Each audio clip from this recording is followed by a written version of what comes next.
Dans cette vidéo, nous allons découvrir l'évolution de la notion de dignité à notre époque actuelle.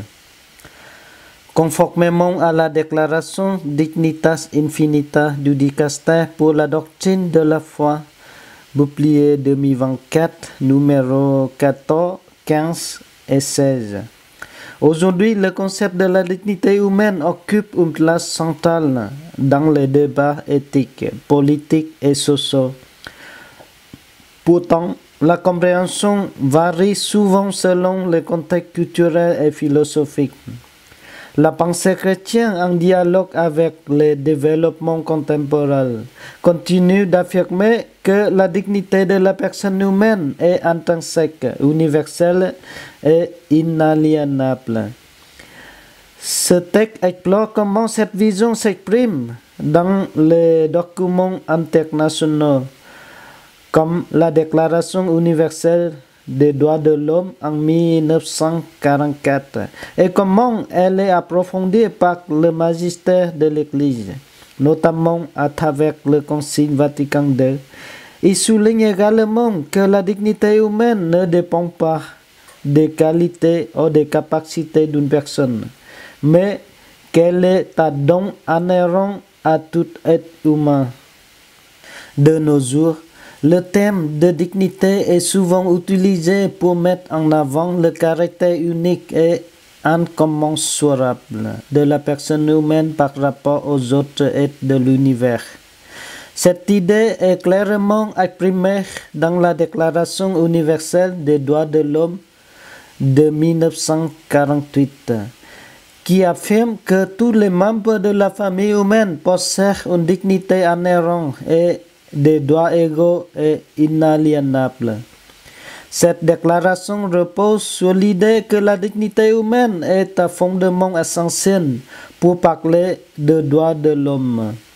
Sans cette dignité inaliénable, les droits humains perdraient le pas universel et pourraient être remis en question selon les circonstances et les intérêts particuliers. Cependant, il est important de clarifier que la dignité humaine n'est pas accordée par d'autres êtres humains, ni conditionnée par des qualités spécifiques comme l'intelligence, la santé ou la capacité à contribuer à la société. Si la dignité dépendait de tels critères, elle serait facile et susceptible d'être retirée. Au contraire, la dignité est intrinsèque à chaque personne. Elle est présente dès le commencement de la vie et ne peut être perdue, quelles que soient les circonstances. Cela signifie que tous les êtres humains, sans exception, possèdent la même dignité, qu'ils soient capables ou non l'exprimer pleinement. Le Concile Vatican II a profondément approfondi cette réflexion en affirmant que l'éminence dignité de la personne humaine est supérieure à toutes choses et ses droits et devoirs sont universels, inviolables. Dans la déclaration Dignitatis Humanae, le Concile souligne que la conscience de la dignité humaine ne cesse de grandir et de plus en plus de personnes revendiquent le droit d'agir selon leur propre choix, en toute liberté et responsabilité. Cette liberté fondée sur la dignité humaine est un don qui permet à chacun de vivre en accord avec sa conscience, guidé par le sens du devoir et non par la contrainte. Le magistère de l'Église a progressivement mûri sa compréhension de la dignité humaine en insistant sur le fait qu'elle est toujours présente en toutes circonstances. Cette dignité, révélée par la parole de Dieu, est accessible à la raison et le fondement de la liberté de pensée, de conscience et d'action, tant au niveau individuel que collectif. Elle appelle au respect inconditionnel de chaque personne, quel que soit son âge, son état de santé, son origine ou ses croyances.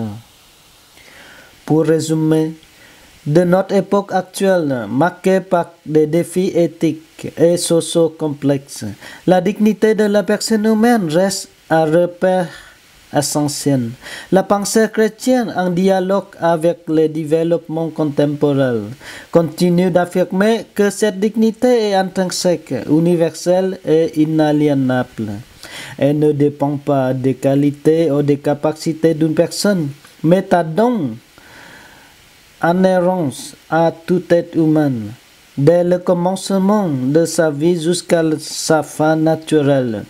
Le Concile Vatican II et les documents du magistère de l'Église rappellent avec force que cette dignité est le fondement des droits de l'homme et de la liberté de conscience.